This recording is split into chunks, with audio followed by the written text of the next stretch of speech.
Good morning बच्चों। Glow of physics में आप सबका स्वागत है। प्यारे बच्चों, आज का जो हमारा टॉपिक है वो है बच्चों नाभिकीय विखंडन भाग 4, न्यूक्लियर फिशन पार्ट 4।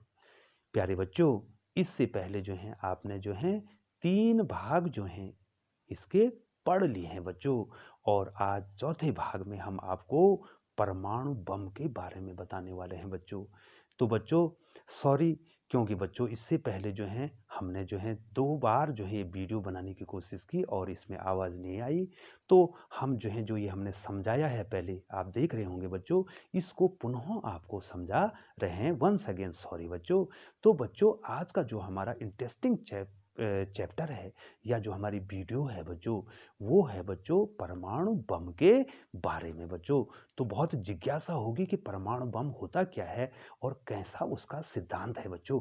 तो लिए चलते हैं बच्चों आपको परमाणु बम की ओर। लेकिन बच्चों आपको थोड़ा इंतजारी करनी पड़ेगी बच्चों, क्योंकि जो है बच्चों पहले हम जो है रिफ्रेश आपको कर देते हैं थोड़ा सा जो है बच्चों ये किस सिद्धांत पर कार्य करेगा। हम आप उसको बताने से पहले जो है बच्चों आपको बताएंगे अनियंत्रित श्रृंखला अभिक्रिया क्या होती है बच्चों। आपने इससे पहले इसको पढ़ रखा है बच्चों। सॉरी बच्चों। Uncontrolled chain reaction. तो बच्चों यहाँ पर ये के बहुत ही महत्वपूर्ण है बच्चों, आपको आगे की क्लासों में पूछा जाएगा। ये के है मल्टीप्लिकेशन फैक्टर। मल्टीप्लिकेशन फैक्टर है बच्चों, ठीक है बच्चों। और इससे पहली वीडियो में आपको डिटेल से हमने आपको डिस्कस इसका कर दिया था। इसका मतलब होता है बच्चों number of neutrons in present generation divided by number of neutrons in previous generation. ठीक है बच्चों, आगे मैं इसको समझाऊंगा, फिलहाल आपको ये जानना है और पहले भी मैंने समझा दिया।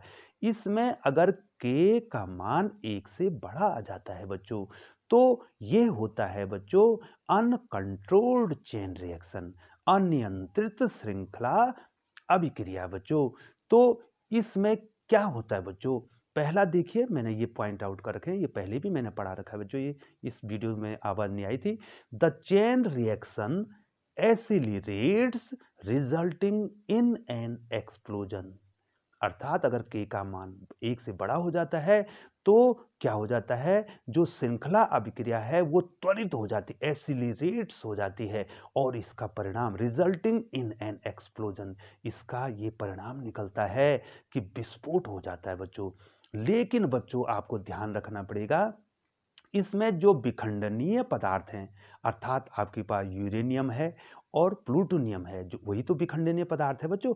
ये देखिए बच्चों, जो विखंडनीय पदार्थ है इसका जो साइज होगा बच्चों, इसका जो साइज होगा उसको आप कहेंगे सुपर क्रिटिकल साइज, ठीक है। और इसका जो मास होगा, जिसका ये अनकंट्रोल्ड चेन रिएक्शन हो रही है जिसमें, इसका जो मास होगा बच्चों उसको कहेंगे सुपर क्रिटिकल मास, ठीक है बच्चों। साइज तो सुपर क्रिटिकल हो जाएगा और मास क्या हो जाएगा, सुपर क्रिटिकल मास बच्चों, ठीक है बच्चों।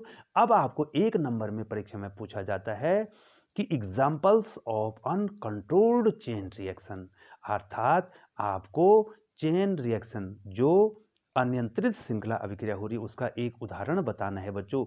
तो वो है बच्चों एटम बम, जिसको मैं अभी पढ़ाने वाला हूं बच्चों, ठीक है बच्चों। इस बम को बनाने में, इस बम को बनाने में आप जो है विखंडनीय पदार्थ क्या लेंगे बच्चों, तो वो लेंगे आप या तो यूरेनियम 235 को लेंगे और या तो प्लूटोनियम 239 को लेंगे। आप जो हैं बच्चों, क्योंकि यूरेनियम 92, 235 और प्लूटोनियम 239, इनका विखंडन हम जो है मंदगामी न्यूट्रॉनों के द्वारा आसानी से कर सकते हैं। लेकिन बच्चों ध्यान रहे, हम यूरेनियम 92, 238 का प्रयोग नहीं करेंगे बच्चों, क्योंकि इसके लिए जो है क्या चाहिए, इसके लिए जो है उच्च ऊर्जा के न्यूट्रॉन चाहिए बच्चों, ठीक है, जिसकी ऊर्जा अधिक होती है बच्चों। तीव्रगामी न्यूट्रॉन चाहिए। तो परमाणु बम बनाने में 238 का प्रयोग नहीं किया जाता बच्चों, ध्यान रखिए बच्चों। ठीक है, परमाणु बम के लिए 235 यूरेनियम या प्लूटोनियम 239 का प्रयोग किया जाता है बच्चों। बच्चों अब हम आपको अनियंत्रित श्रृंखला अभिक्रिया, अनकंट्रोल्ड चेन रिएक्शन के बारे में बताएंगे। 2 एग्जाम्पल्स उसके देंगे बच्चों। पहला एग्जाम्पल देखें, यहाँ पर देखिए बच्चों कि ये यूरेनियम है, इस पे मंदगामी न्यूट्रॉन की अभिक्रिया कर रहे हैं बच्चों इसके नाभिक पे। ठीक है, तो ये क्या बना रहा है बच्चों, बेरियम और क्रिप्टन का नाभिक बना रहा है। और कितने न्यूट्रॉन दे रहा है बच्चों, 1 2 3 न्यूट्रॉन दे रहा है। अब विखंडनीय पदार्थ में यूरेनियम के अन्य परमाणु भी होंगे, तो एक न्यूट्रॉन एक परमाणु का विखंडन करेगा, दूसरा न्यूट्रॉन दूसरे परमाणु का विखंडन करेगा, तीसरा न्यूट्रॉन तीसरे परमाणु का विखंडन करेगा, और विखंडन के बाद क्रमशः 3 न्यूट्रॉन दे देगा। और ये न्यूट्रॉनों की संख्या हो जाएगी बच्चों, कितनी हो जाएगी बच्चों, 9 हो जाएगी। पहले 3 थी, तब 9 होगी। 1 से 3, 3 से 9, 9 से 27, इस प्रकार आगे बढ़ते जाएंगे। तो इसको कहते हैं बच्चों, ये अब ध्यान देना है बच्चों आपको, ये है प्रेजेंट जेनरेशन। ये देखो न्यूट्रॉनों की संख्या कितनी आई, 9। और इसको कहते हैं प्रीवियस जेनरेशन। ये दिखाई दे रहा है बच्चों, प्रीवियस क्या कहते हैं बच्चों, प्रीवियस जेनरेशन। तो न्यूट्रॉनों की संख्या कितनी आई बच्चों, 3 आ गई बच्चों। तो 9 तो प्रेजेंट में आ गई और प्रीवियस में कितनी आ गई, 3 आ गई। तो के का मतलब यही तो होता है बच्चों, number of neutron in present जी लिखा है बच्चों, मैंने जी मैंने जेनरेशन पूरा नहीं लिखा, divided by number of neutron in present generation. तो कितने थे बच्चों, यहाँ पे प्रेजेंट जेनरेशन में 9 थे और प्रीवियस में कितने थे, 3 थे। तो 9/3 दैट इज 3, विच इज के इज ग्रेटर देन 1, इसका जो कि के 1 से बड़ा हो गया बच्चों। अब हो सकता है हमने ये दूसरा प्रकार बता रहे हैं, हम क्या कर दें, फिर हमने एक एग्जाम्पल और लिया है यूरेनियम 92-235 पे हम क्या करते हैं, मंदगामी न्यूट्रॉनों का प्रयोग करते हैं। ठीक है, मंदगामी न्यूट्रॉन की अभिक्रिया करते हैं, तो वही बेरियम और क्रिप्टन का नाभिक बनाएगा। और इसमें कितने न्यूट्रॉन निकलेंगे बच्चों, 3। अब हो सकता है हम यदि एक न्यूट्रॉन को हम क्या कर दें, कंट्रोलर के द्वारा, जो कंट्रोलर हम लगाएंगे, नियंत्रक लगाएंगे, कैडमियम की छड़ें या बोरान की छड़ें लगाएंगे, तो वो इसको एब्जॉर्ब कर देगी बच्चों, एक न्यूट्रॉन को एब्जॉर्ब कर देगी। और जो मॉडरेटर हैं, ठीक है बच्चों, मंदक हैं, ग्रेफाइट या भारी जल, उससे हम न्यूट्रॉन को मंद कर दें, तो अब एक न्यूट्रॉन को रोक दिया बच्चों, तो कितने न्यूट्रॉन, 2 न्यूट्रॉन 2 परमाणु यूरेनियम के परमाणु का विखंडन करेंगे, और 3 मतलब 3 6 न्यूट्रॉन अब भी देंगे बच्चों। तो प्रेजेंट जेनरेशन में कितने हो गए बच्चों, 6, और प्रीवियस जेनरेशन में कितने हो गए बच्चों, ये 3 में पहले ही लिखा है बच्चों मैंने 3।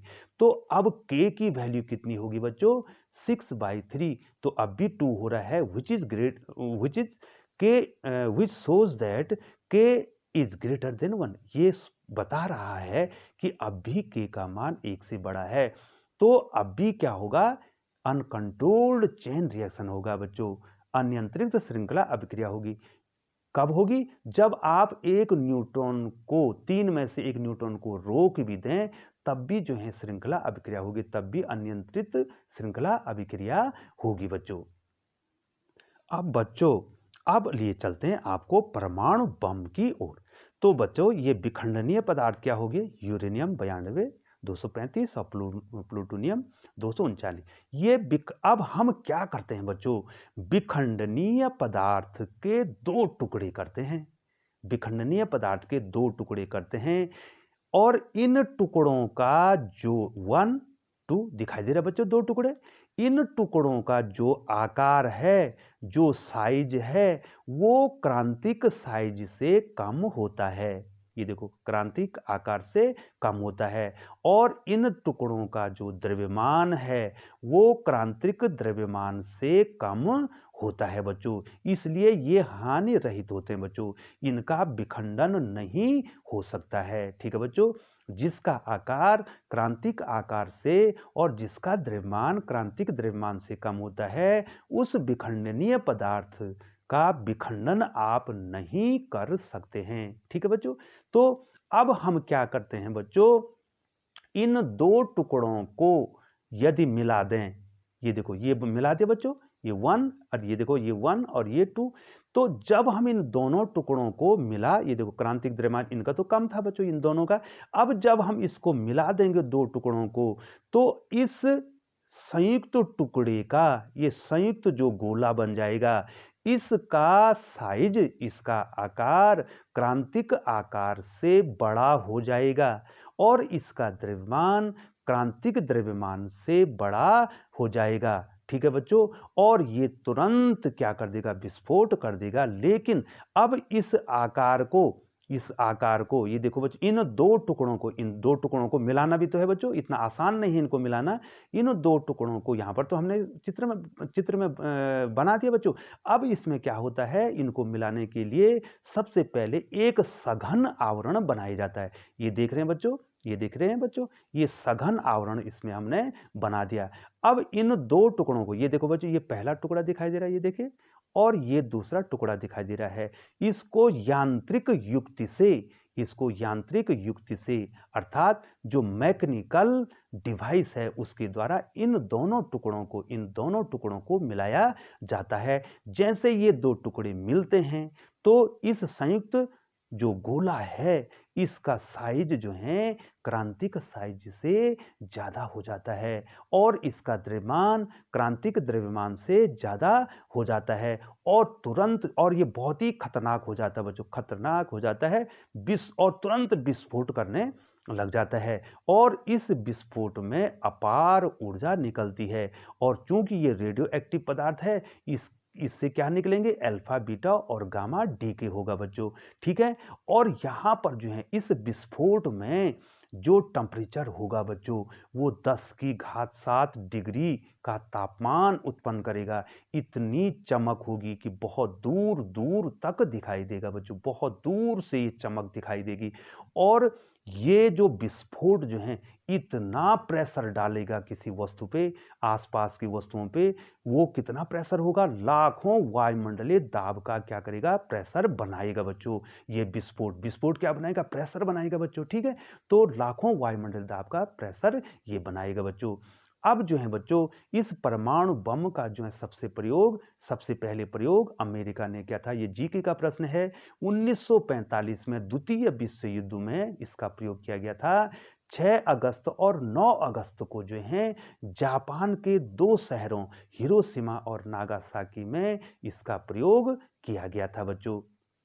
ठीक है बच्चों, अब जो है ये तो परमाणु बम तो विनाश के लिए बना बच्चों, लेकिन परमाणु ऊर्जा का जो प्रयोग है, ठीक है बच्चों, अब हम क्या करते हैं, जो अनियंत्रित श्रृंखला अभिक्रिया है उसको नियंत्रित करते हैं और उसका उपयोग जो है हम क्या करते हैं, परमाणु भट्टी बिजली घर के लिए करते हैं। तो अगली वीडियो में आप बने रहें, आपको अगली वीडियो परमाणु भट्टी के बारे में आपको बताना है बच्चों। तो बच्चों बहुत बहुत धन्यवाद।